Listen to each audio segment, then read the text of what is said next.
11 5x बटे x धन 1 गुणा x वर्ग ऋण 4 परिमेय फलन का समाकलन कीजिए। तो यहाँ पर ये परिमेय फलन है तो हम इसका समाकलन आंशिक भिन्न द्वारा करेंगे। तो यहाँ पर हम लिखेंगे दिया है 5x बटे x धन 1 गुणा x वर्ग ऋण 4। तो यहाँ से बराबर 5x बटे, यहाँ पर हम 4 को 2 का वर्ग लिख सकते हैं।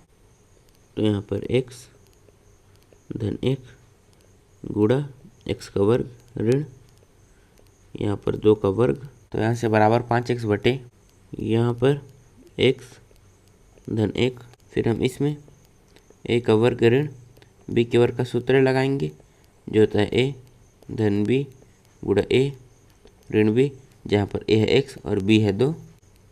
तो यहाँ पर x धन 2, यहाँ पर x ऋण 2।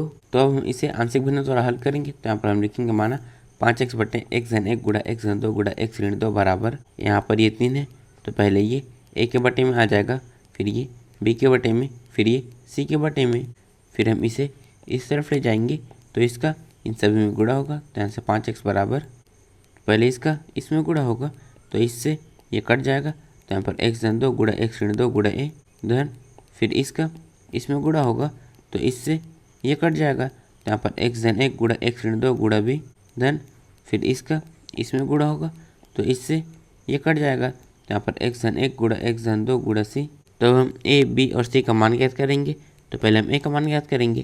तो यहाँ पर धन 1 है तो अगर हम x की जगह में ऋण 1 रखेंगे तो इससे ये कट जाएगा। तो यहाँ पर आएगा 0, फिर 0 का इसमें गुणा होगा तो पूरा 0 हो जाएगा। इसी तरह से अगर हम यहाँ पर भी ऋण 1 रखेंगे तो ये पूरा 0 हो जाएगा। तो यहाँ पर हम लिखेंगे x बराबर ऋण 1 पर, तो यहाँ पर आ जाएगा ऋण 1, फिर 5 का ऋण 1 में गुणा करेंगे तो ऐसे ऋण 5 बराबर यहाँ पर ऋण 1 धन 2, फिर यहाँ पर ऋण 1 ऋण 2, फिर यहाँ पर a, और हम इसमें ऋण 1 रखेंगे तो ये 0 हो जाएगा।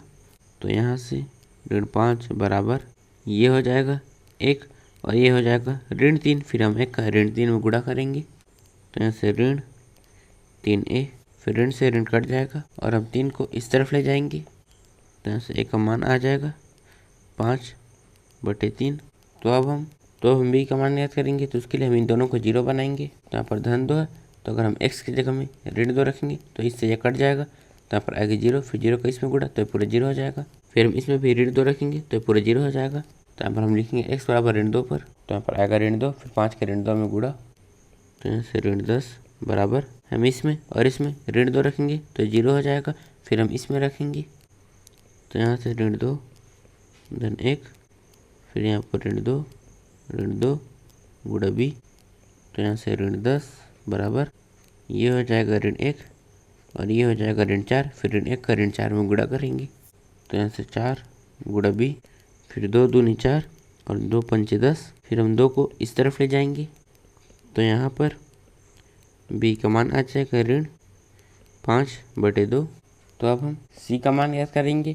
तो यहाँ पर ऋण 2 है तो अगर हम x के हम 2 रखेंगे तो इससे कट जाएगा। तो यहाँ पर आएगा 0, फिर 0 का इसमें गुणा तो पूरा 0 हो जाएगा। इसी तरह से अगर हम यहाँ पर भी 2 रखेंगे तो पूरा 0 हो जाएगा। तो यहाँ पर हम लिखेंगे x बराबर 2 पर, तो यहाँ पर 2, फिर 5 का 2 में गुणा तो यहाँ से 10 बराबर, इनमें हम 2 रखेंगे तो ये 0 हो जाएगा, फिर हम इसमें रखेंगे तो यहाँ पर 2 धन 1 गुणा 2 धन 2 गुणा c, तो यहाँ से 10 बराबर ये हो जाएगा 3 और ये 4, फिर 3 का 4 में गुणा तो यहाँ से 12c, फिर यहाँ पर 2 पंचे 10 2 छक्के 12, फिर हम 6 को इस तरफ ले जाएंगे तो यहाँ पर c का मान आ जाएगा 5 बटे 6। तो यहाँ पर हमें a, b और c का मान मिल गया।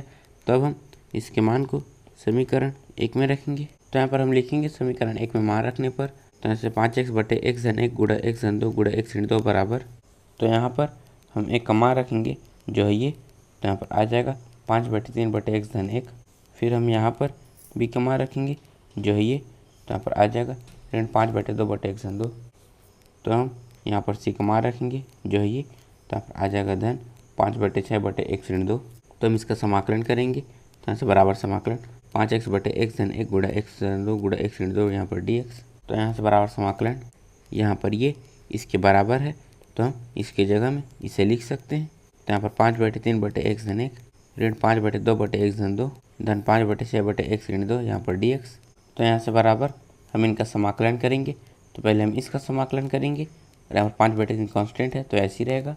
तो यहाँ पर आ जाएगा 5 5/3। हमने 5/3 को पहले लिख लिया, तो यहाँ पर बचेगा 1/x धन 1। तो हम 1/x धन 1 का समाकलन करेंगे। तो जब हम 1/x का समाकलन करते हैं तो होता है log मॉडुलस x। यहाँ पर x की जगह में x धन 1, तो यहाँ पर log मॉडुलस x धन 1 ऋण 5/2, यहाँ पर log मॉडुलस x धन 2 धन 5/6, यहाँ पर log मॉडुलस x ऋण 2 धन c। तो यहाँ पर हमारा उत्तर है 5/3 log मॉडुलस x धन 1 ऋण 5/2 log मॉडुलस x धन 2 धन 5/6 log मॉडुलस x ऋण 2 धन c। इस प्रश्नावली के नोट्स आप नीचे डिस्क्रिप्शन में दी लिंक से डाउनलोड कर सकते हैं और ऐसी वीडियोस के लिए चैनल को सब्सक्राइब जरूर करें। धन्यवाद।